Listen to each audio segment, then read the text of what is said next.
all for joining us at this last minute notice. Jack McCarthy had reached out to me yesterday to try to pull as many folks together as possible. And I think I'm going to turn it over to Jack now, and he can introduce the topic. Okay. Well, thank you guys. Were you going to record this, Tina? I think you have to. Yeah. So, I think it's on. We're good. okay. We're So recording. everyone should know that it's being recorded. So this is a two-party state. So I'll take care of that legal thing for you guys. Thank you. So I'm on this committee, and then I'm on a subcommittee, and so Matt Denninger's on it with me, who's on our board. And what we're finding is that districts need a lot of help in trying to figure out how they're going to come back in September, and in what form, how can they do it safely. And so what we're trying to do is come up with a scope of work so that OSD can put a contract on the street so districts can use it to hire folks like you to help them with the planning. So I'm not exactly sure how that's going to happen. OSD is still working that issue with the governor's office. It may end up being an executive order. It may be something, maybe there's a contract they can find that they can put it into. But the one thing we recognize is time is of the essence here, because, you know, September's coming fast and people need a lot of help. And part of it is they don't even know what they're trying to ask for. So Matt Denninger from DESE, who, as I said, is on the MSBA board, has a draft scope of work that I think he's going to share. So what I think would like is you guys take a look at it while we're talking.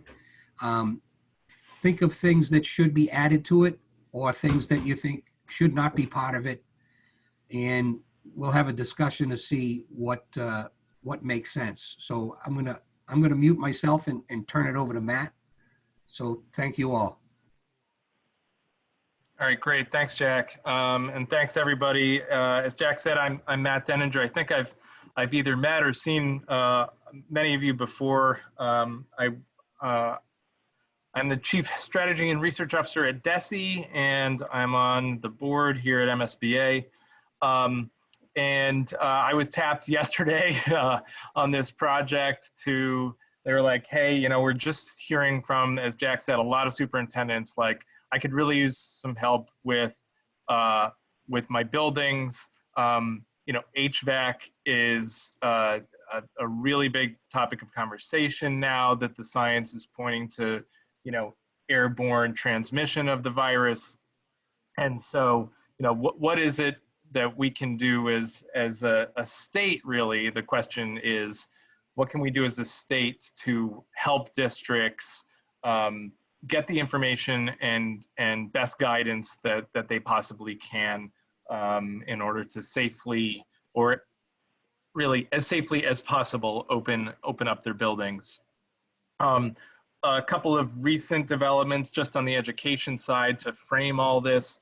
A lot of this is coming on the heels of initial fall guidance that DESE issued about a week and a half, maybe 2 weeks ago, that called for, among other things, essentially trying to get as many kids back into school as possible at the beginning of this coming school year. That is, of course, contingent on the now low rates of spread in Massachusetts staying where they are. But, you know, part of that guidance was also that the 6 feet rule is more like a 3 feet rule now.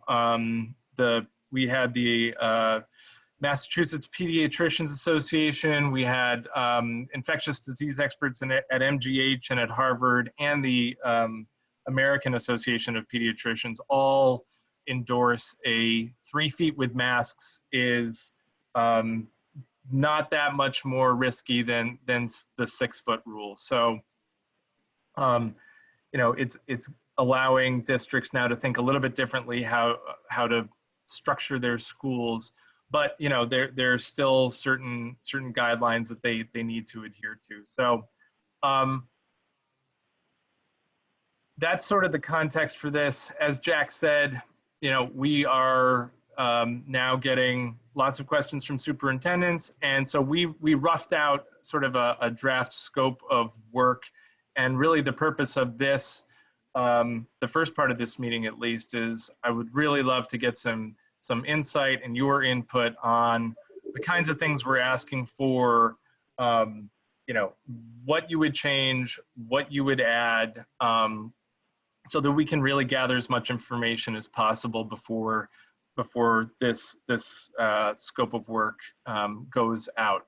We'll take care of the procurement mechanism, whatever we have to do, and I'm certainly open to suggestions. There are a lot of options that we have, but I think the real focus for this meeting needs to be, you know, just what does this scope of work look like?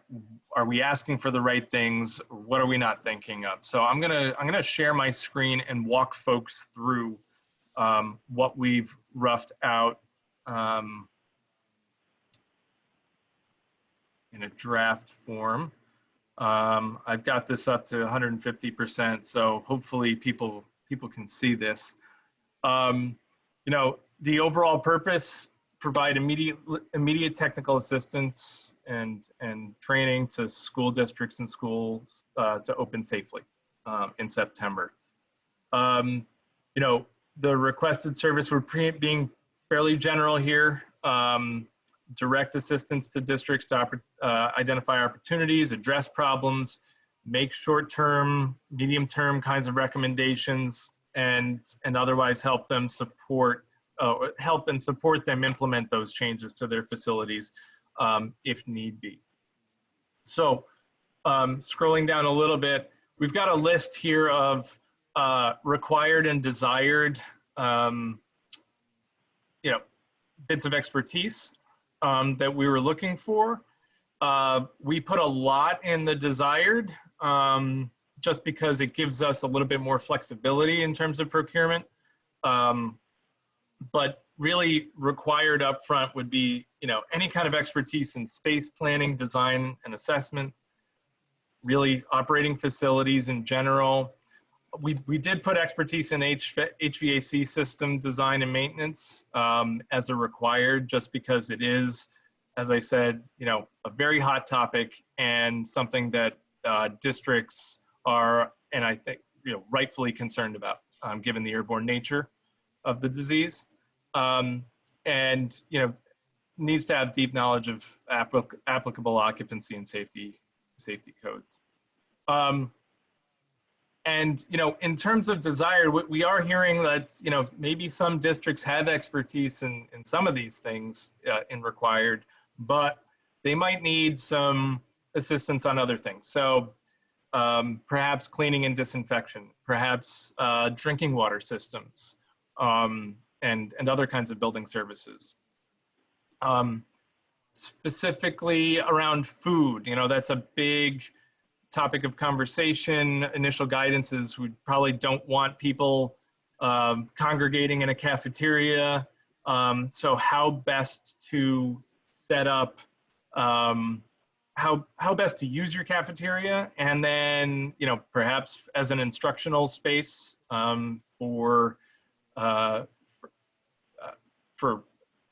overflow of students who can't fit in other areas of your building, and also how to use that cafeteria for food preparation, whether it's grab-and-go bags that students can then either take back to classrooms or get delivered in classrooms. Like, these are the kinds of things that I think that, you know, school districts are going to have to figure out and are going to need some good thinking and good expertise on.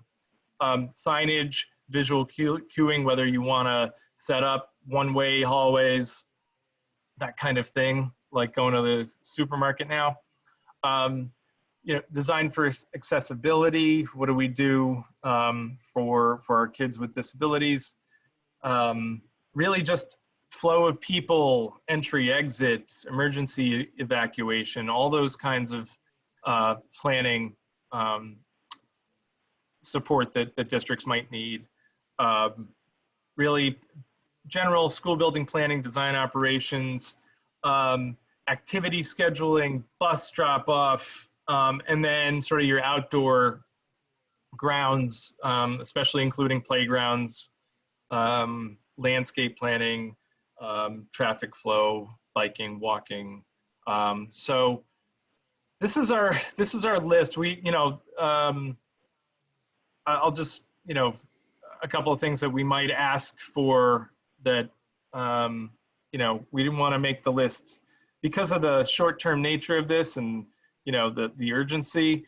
I think we want to make this, not the most difficult thing to apply to, but we want to balance that with the right amount of information that we gather. So, we have a couple of things here that we would ask from vendors, descriptions of their approach, descriptions of relative experience,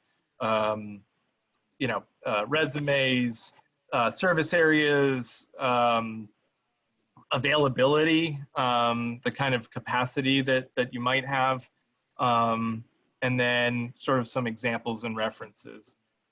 So I think to all of that, this is what we came up with in the past day. We feel like it's a decent start, but we'd really appreciate over the next, however long we have. I'm not even sure. I don't think I've been told that since the pandemic, time just doesn't exist anymore, and it's just like it's just one long day. But however long we have, it would be great to get your input and feedback on this. So with that, Jack, should I moderate? Do you want to moderate?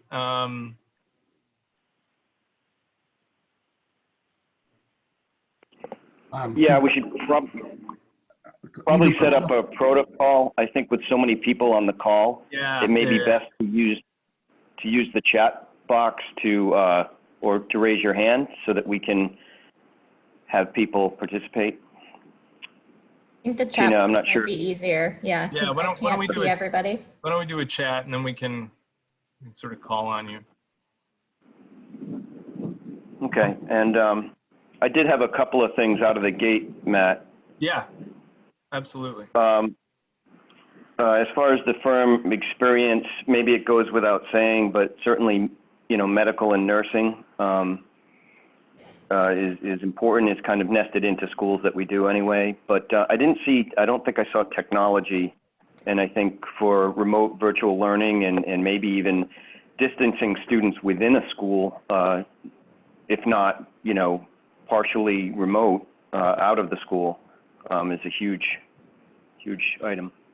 Right. So, okay, we can think about adding that as we do have some sort of another workflow that's really dedicated to technology and remote learning and setting up those kinds of systems, but I think it wouldn't hurt to have that as a desired. So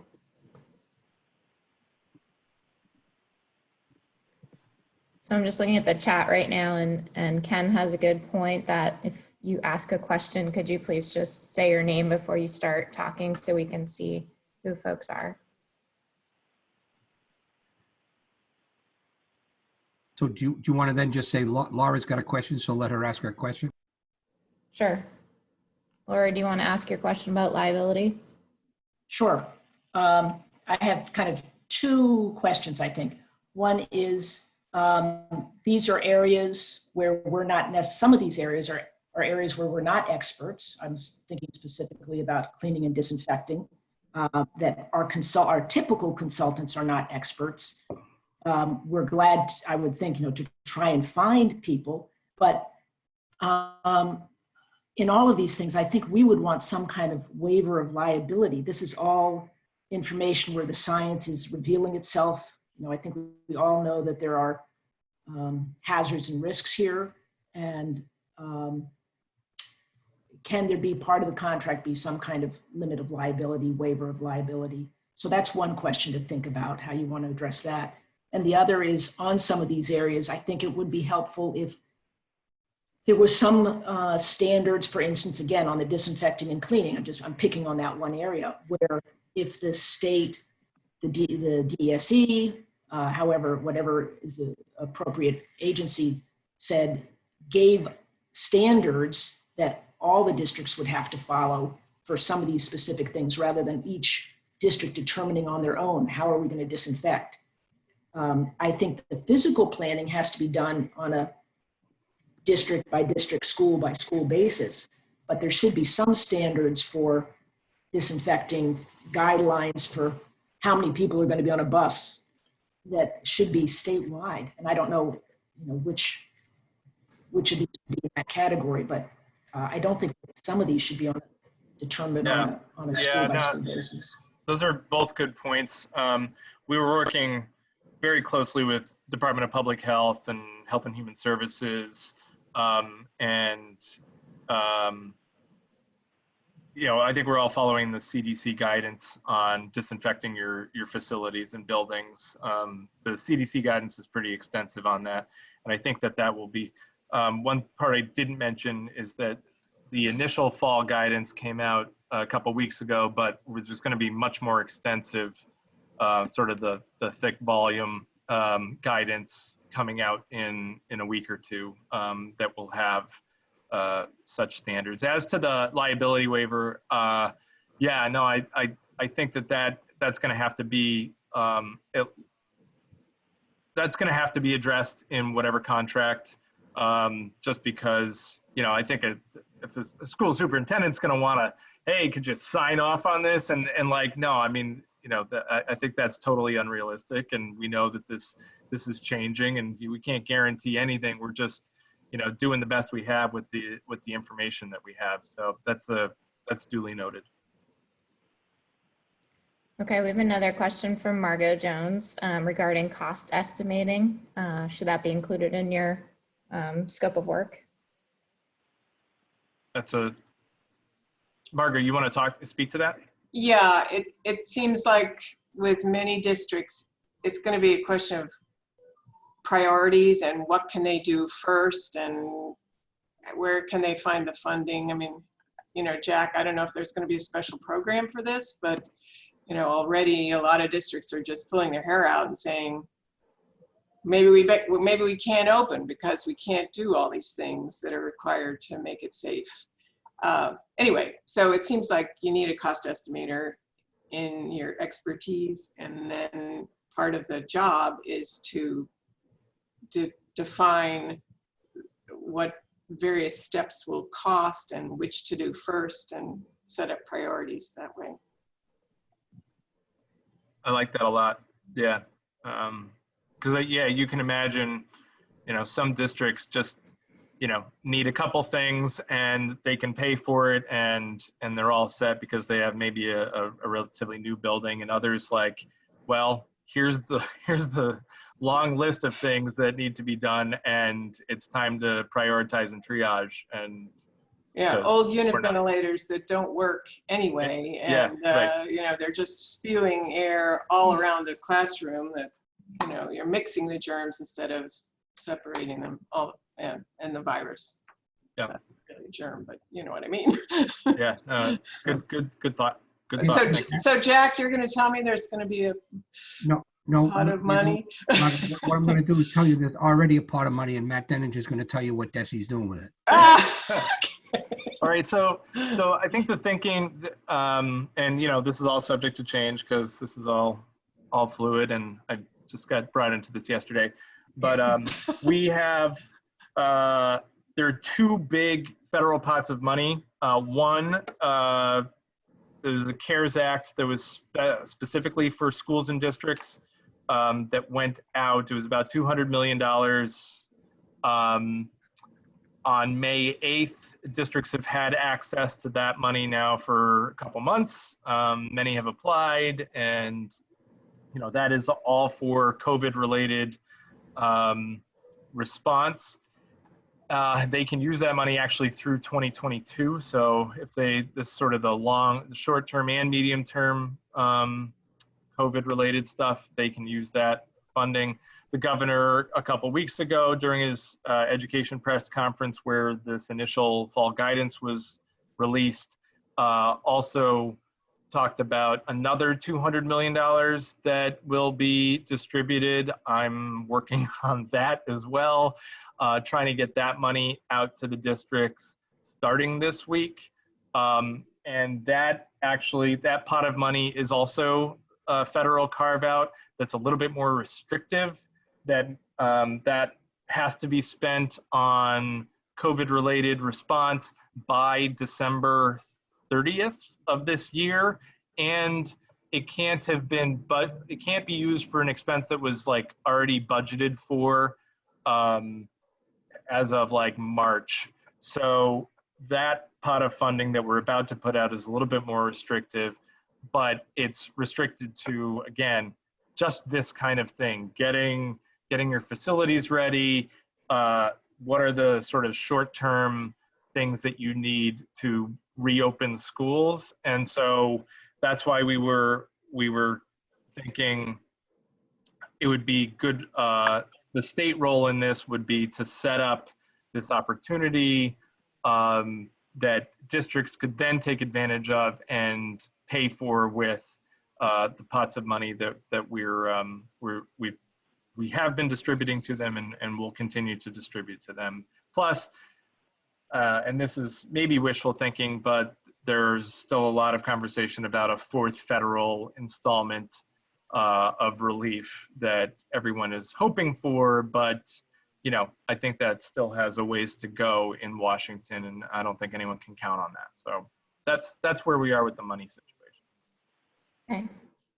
We have a question about pest control. Should that be added in if you're going to be suggesting that kids are eating in their classrooms? Is there going to be issues with pest control?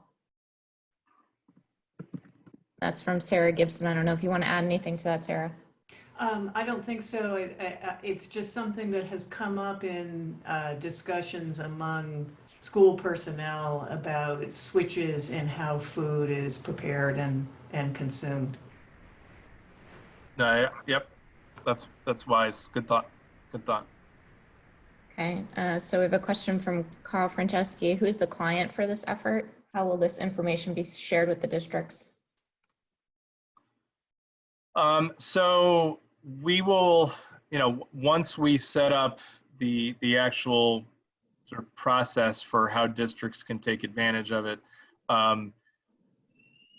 Desi, myself, and hopefully a couple of other people that I can pull in will be in charge of sort of playing matchmaker, if you will, getting the word out, making sure superintendents know that this is available. We have direct channels to all of our superintendents and principals. We're on Zoom calls with all of them, almost weekly at this point. And so, it will be on Desi to really get the word out because it's meeting a need that we're hearing from them. I hope that answers the question. Carl, do you want to add anything? As Matt, this is Carl. It's partly related to the funding question because obviously as we've seen, whenever an agency like yours issues some quote unquote guidelines, sometimes they're interpreted as regulations and then people ask, is there money behind it? So if you do have funding to go along with it, that seems to make sense that it could be SE. But there is sort of a careful balance between issuing guidelines and issuing regulations. Just as you said, between the 6-foot spacing and 3-foot spacing, districts are confused as to what to follow. So it needs to be thought through, in all of these things. Yeah, no, I appreciate that. I hear you as to,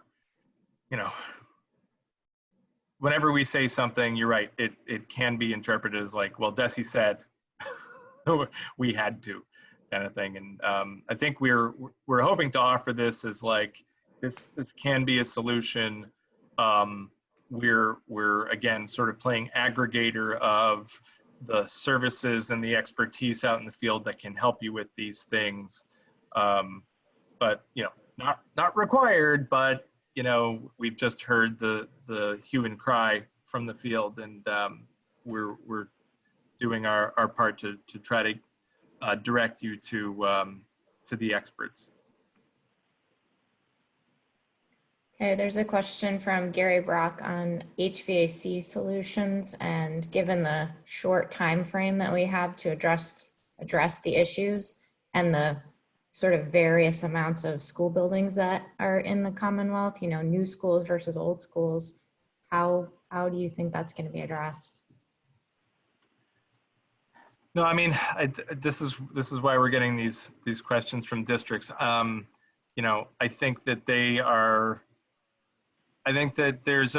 I would say that there's wide variability in the amount of expertise they have in-house, right? And I think some districts know exactly what kind of HVAC systems they have and whether or not they can, you know, pull in air fully from the outside and not do any recirculating. And there are places that have really no idea what they have in certain buildings or in all of their buildings, and you know, really wouldn't know where to start. And so, you know, I think that, again, given the short-term time frame of this, it's sort of what we were talking about earlier. Here's what we can do in the amount of time that we have. Here are your options. Let's prioritize. Is it, you know, is it a combination of keeping windows open, not having recirculated air, various kinds of filters that need to be replaced? You know, I just think that there's going to be a wide range out there, and again, we're just trying to point people to the experts. Okay. There's a question about commissioning and retro commissioning. Should this be part of this? This is from Nicholas Fair. I don't know, Nicholas, if you have anything you want to add to that. So this is Nicholas Fair from Consulting Engineering Services. Just the comment of, you know, nothing with commissioning has been mentioned here so far, but I think we all know, working in the schools, that a lot of older schools have systems that are not performing even to where they're supposed to be, how they were originally built. So, you know, understanding what kind of capabilities a school might already have embedded in whatever system they have, they just don't realize it. And recognizing, hey, you know, somebody did a bypass at one time in the controls, and the outdoor air could actually be higher than it is. They just don't realize they have the capability. So before they spend more money buying or modifying with new hardware or new equipment, getting a handle on what they actually have available in their current system. Yeah, I don't know, Jack, do you want to speak to that? But we've had discussions about, like, yeah, the commissioning and those kinds of services, I think, fit in nicely with a lot of the things that districts are looking to tap. I think where we say expertise in HVAC, I think we talked about it this morning when we said it, and we put the commissioning and recommissioning in our minds was in that section. So maybe we need to spell it out a little clearer if it's not that clear to you folks, but we intended to have that as part of it. So I assume with all of this that you're thinking that the architect would organize a team of people to provide these services to the district, so that we would hire a commissioning agent, a HVAC engineers, you know, whoever else we needed, food service people, and come with a full package of consultants to do this work. Yeah.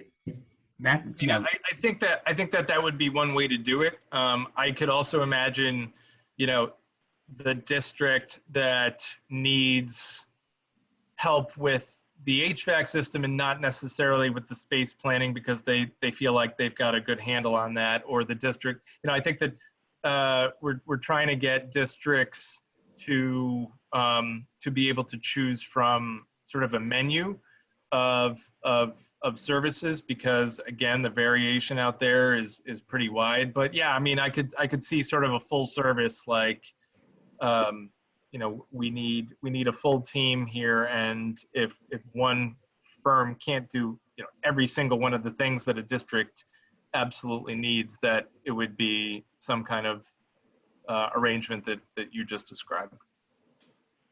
Okay, so if individual firms are applying, we could potentially list everybody that we could carry, and then a district could say, okay, well, we just need architectural planning and, you know, whatever, food service.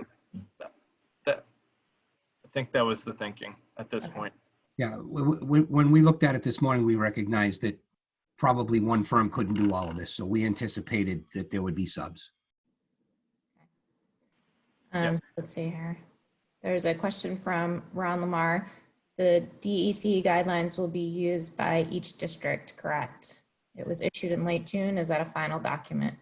That is a, yeah, I mean, that's sort of the preview document that districts will use. That districts need to come up with, you know, 3 different opening plans, one for basically almost all in person, one for a hybrid approach, and one for remote learning. So I would say that the next round of guidance, which is sort of, as I said before, going to be much more in depth and go into a lot of depth as to like transportation guidance. What do you do when someone presents symptoms of COVID or is diagnosed? Like getting into real specifics.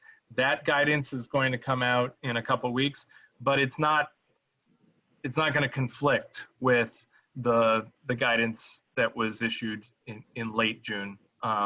So it'll really just be, it'll take that and just put it in more depth. Okay. I think some of these questions have been answered already. There's a comment from Phil Pinelli that's saying the AIA is developing guidelines currently around these issues, and A4LE will soon be opening a web portal as a clearinghouse for information. There's a comment about air PHX systems from Jim McDonald. Now, Jim, you want to add anything to that?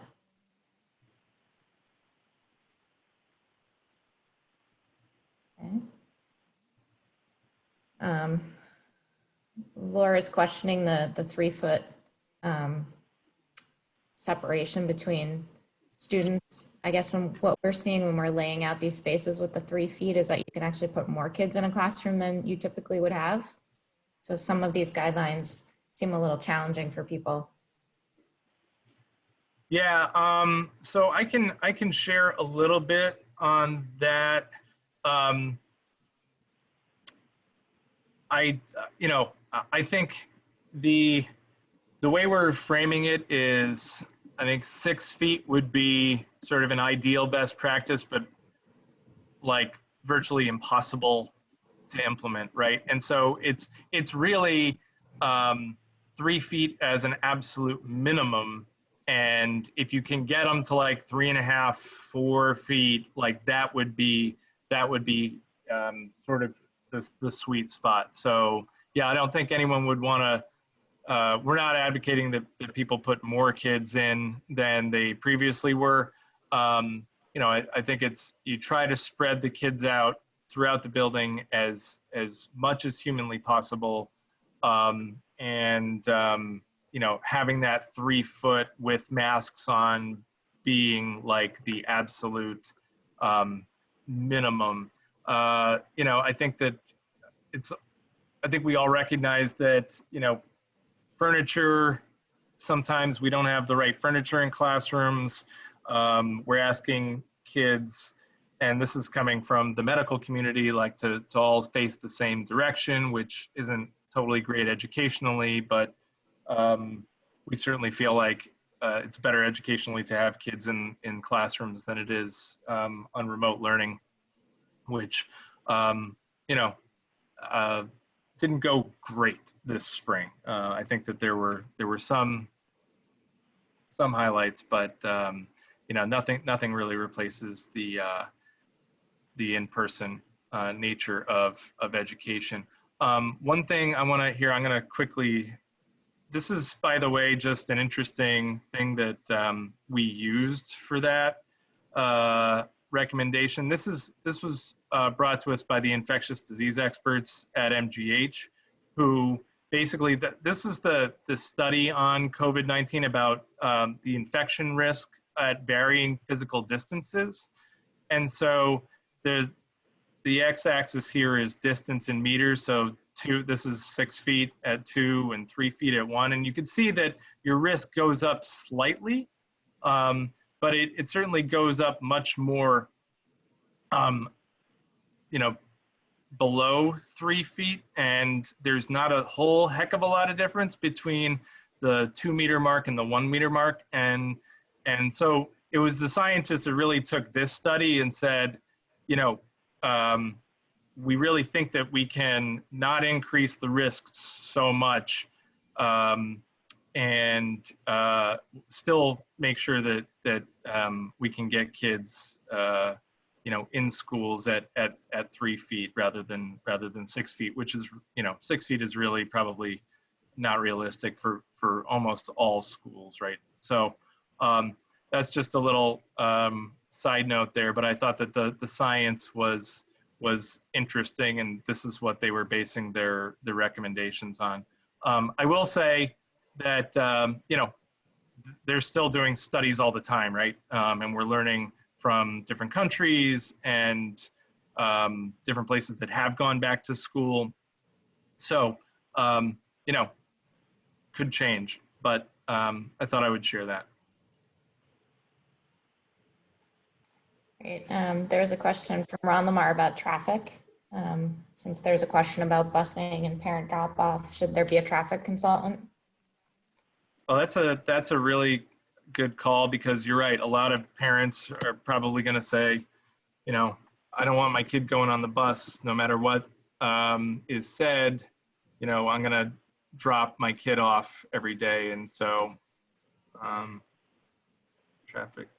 That's going to create a lot more traffic issues. Yeah. Matt, you carried traffic under your grounds section. If you look up did 4 I? bullets, yeah.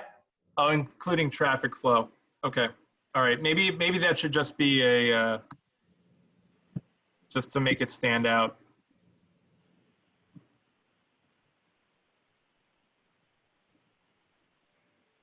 Have it be separate. Oop. All right.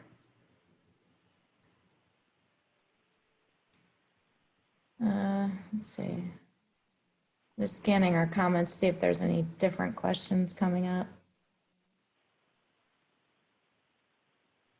There's a question from Gary asking if this will be similar to a house doctor contract.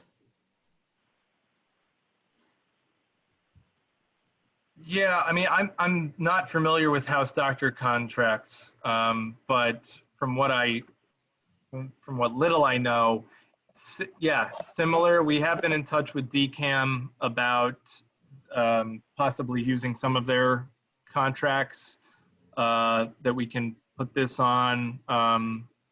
Carol Gladstone there was not sure it was the right vehicle, but we're still in conversations. But yeah, Jack, do you know anything more about house doctor contracts? You certainly know more than I do.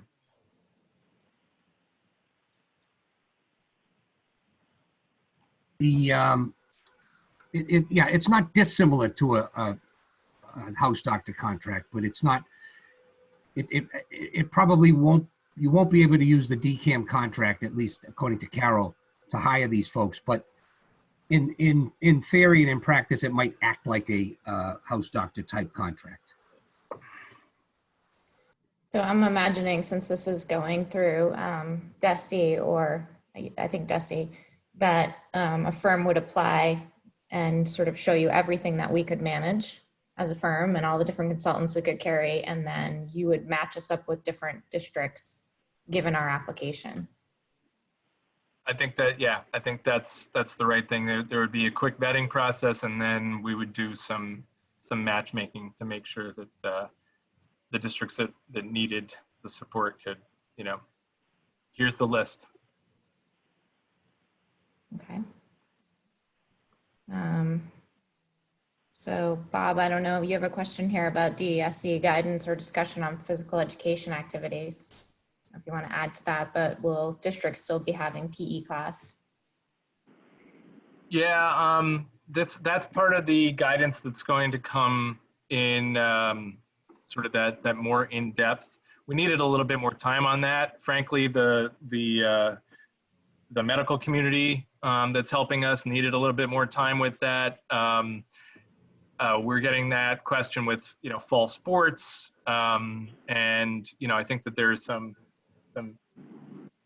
easy answers and some harder answers to that. Like, I think you could probably, if you've got golf, you could probably do golf as a fall sport. But could you do football? Probably not. Physical education activities, I think anything that, from what I've heard, discussions are like, should be outside, whatever you're doing. And if that's not possible, I'm not sure physical education is really going to be in the cards. I think that people have concerns and questions about things like chorus, things like band, where you're either spitting into a saxophone or you're singing and expelling lots of air. These are questions that are now being answered by our medical experts and are going to be out in the coming guidance. All right, so Bernie has a question about who's going to be doing the vetting process.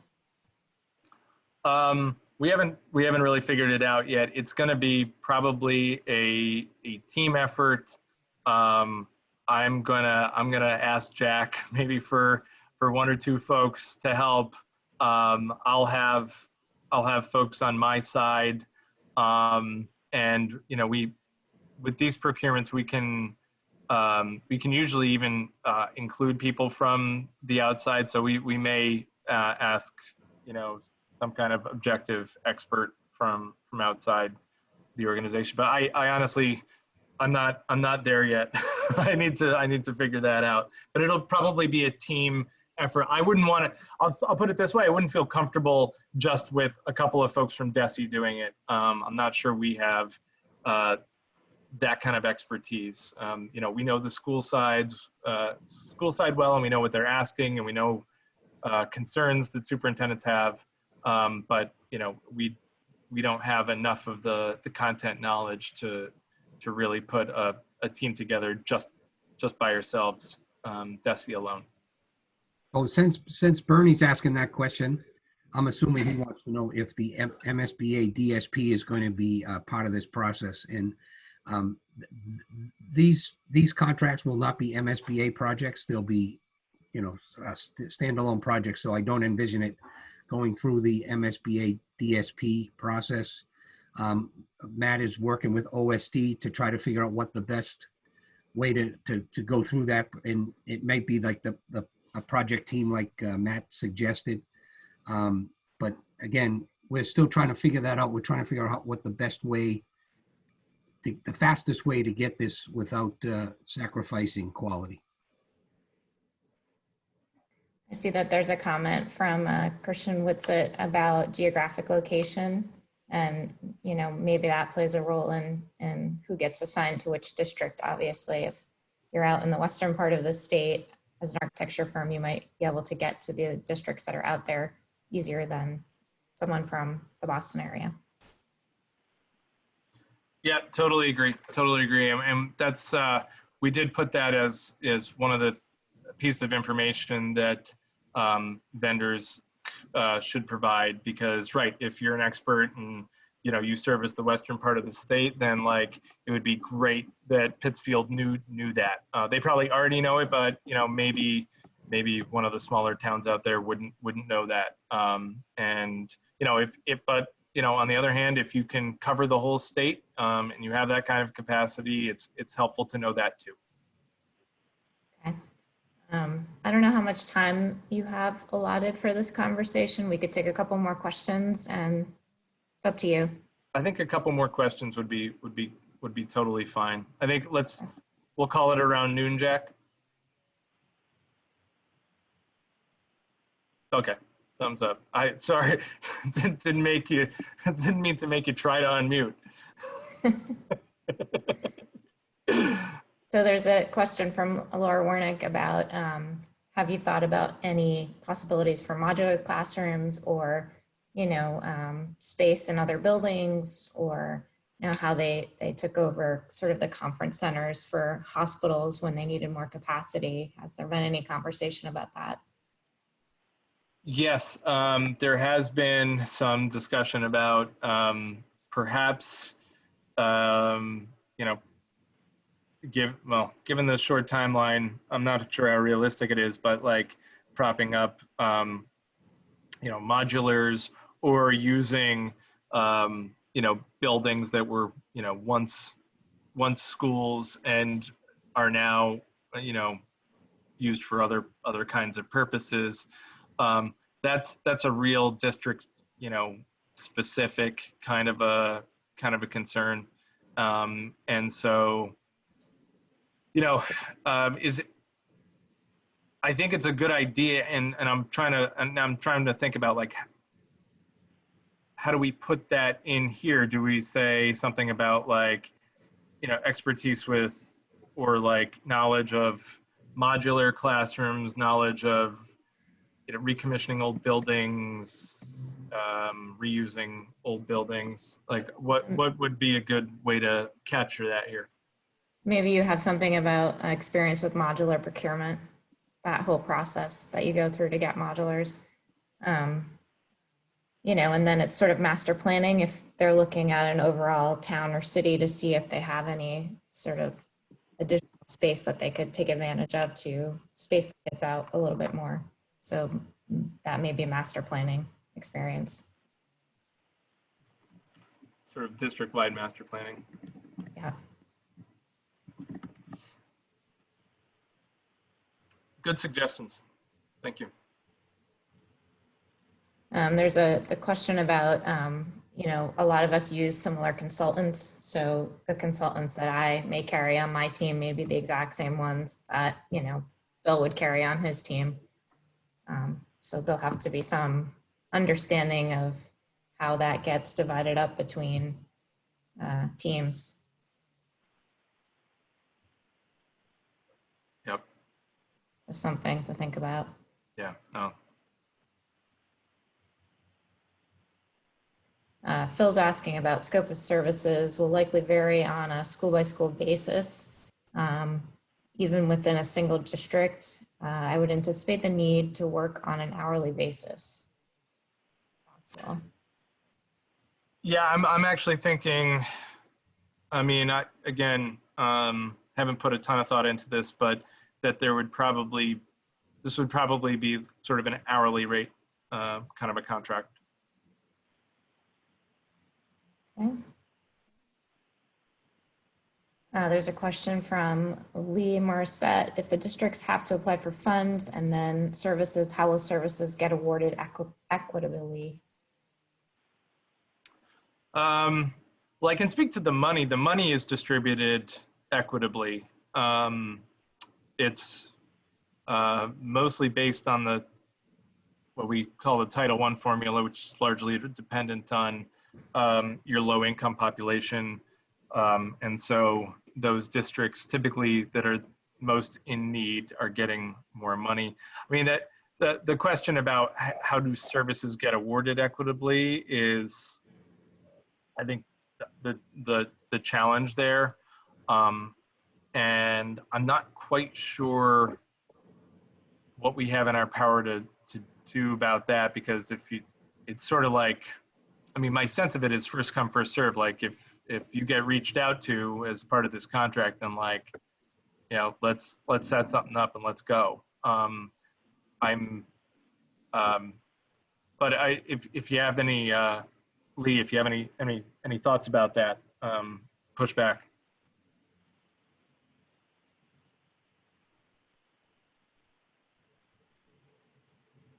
It's not.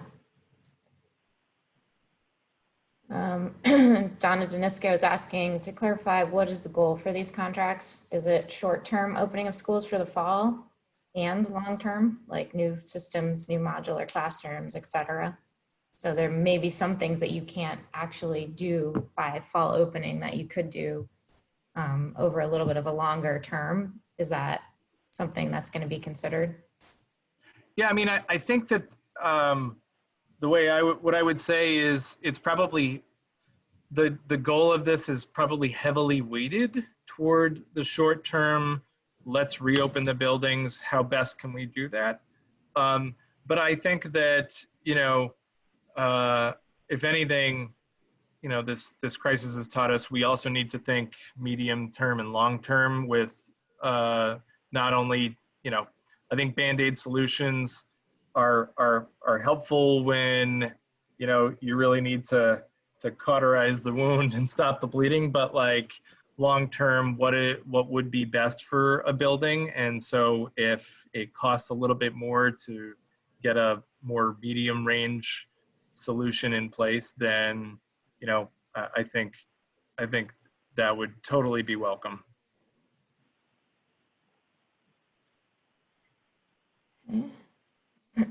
There's I hope that answered that, Donna.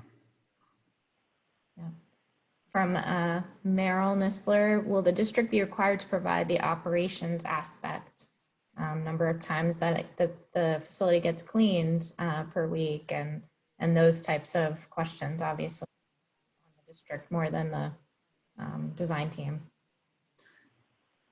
Yeah, I think that that's probably going to be worked out at the district and local level. My guess is that for things like, you know, cleaning and, you know, you might be giving guidance to them as to like, here are the kinds of things that you need to clean. Here's the frequency, and then they would be the ones who implement that. Or if they needed extra help to carry out the guidance, and they would have to figure out how to get that done. That's my sense. Yeah, I mean, I'm sure that there are companies now that are, you know, giving that sort of advice to everybody, and, you know, telling you what kind of products that you should be buying and how often you need to clean, and, you know, so I'm not sure that that would definitely be a design team thing, more on the facilities end of it. Yep. A lot of these districts don't have great facilities people either, so that's going to be another huge variable from town to town.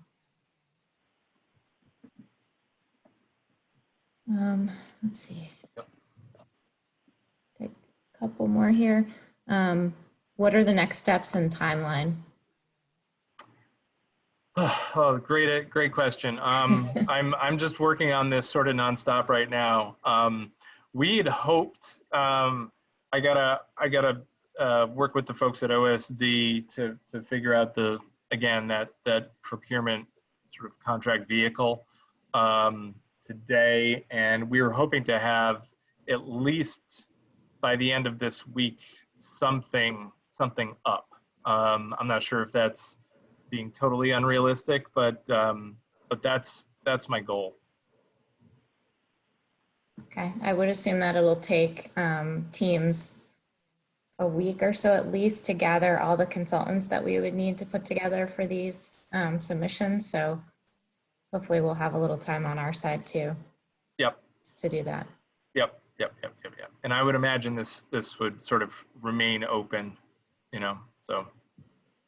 So it wouldn't just be one initiative. It wouldn't. I don't think this would be like a necessarily, you know, time bound. I would try to make this rolling. Yeah, and you would imagine that the districts will be coming to you if they need help. Not everybody will be given a blanket kind of team. Say more.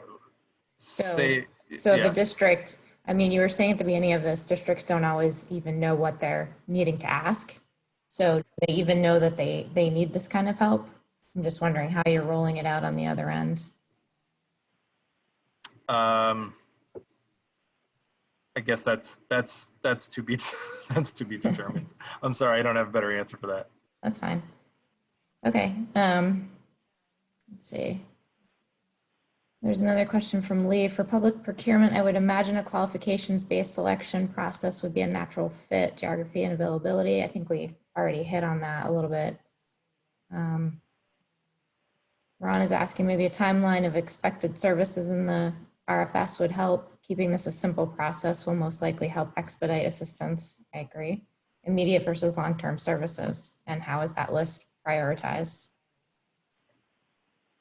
Yeah, no, I think that's a really good point, and maybe we should say something about that in this scope, about the immediate versus medium term, long term kinds of supports. I think the big push though is going to be, by after Labor Day, like let's see what we can do to get these buildings in shape.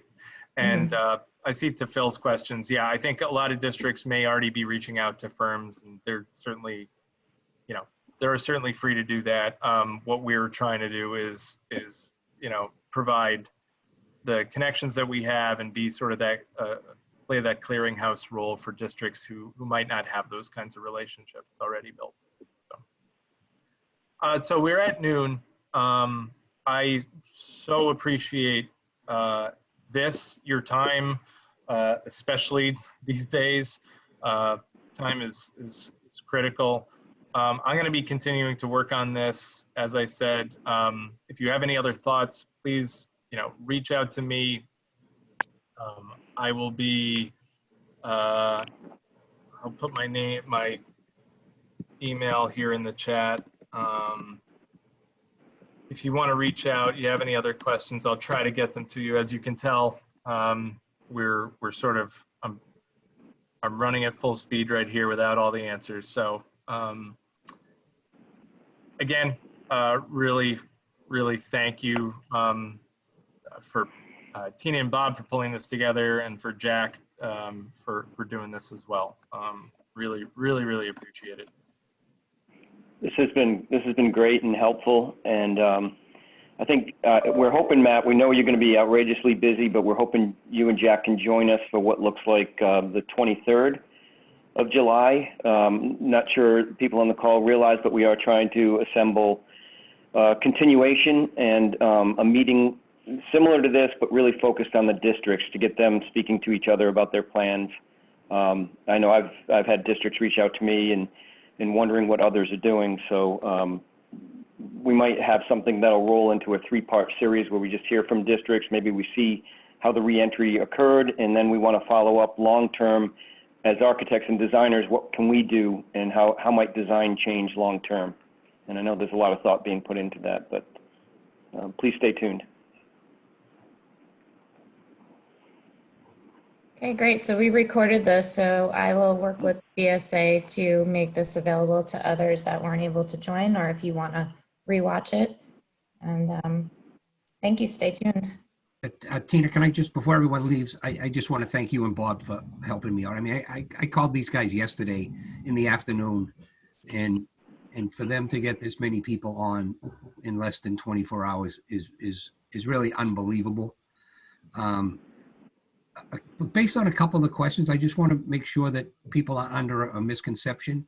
I mean, MSBA is trying to help DESE to do as much as they can, but all of these things that we're talking about are not MSBA projects. So MSBA won't be giving you standards or guidelines, but we're here to assist DESE in any way that we can.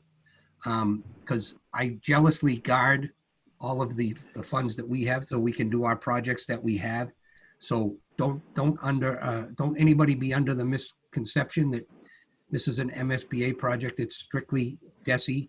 And I just want to give a shout out to Ken Wirtz, who was on a call with Matt and myself this morning to try to put that scope of work into a form that we could at least share with you today. And so thank you, Ken, for that. And Matt, considering the amount of time you've had to spend on this, I'm quite impressed of how much you were able to do today. So keep it up. We're here to help. I haven't even had lunch. All right. Thanks, Jack. And thanks everybody else. We'll be in touch. I really appreciate your time. Really. Great. Thank you all. Thank you, everybody. Thank you.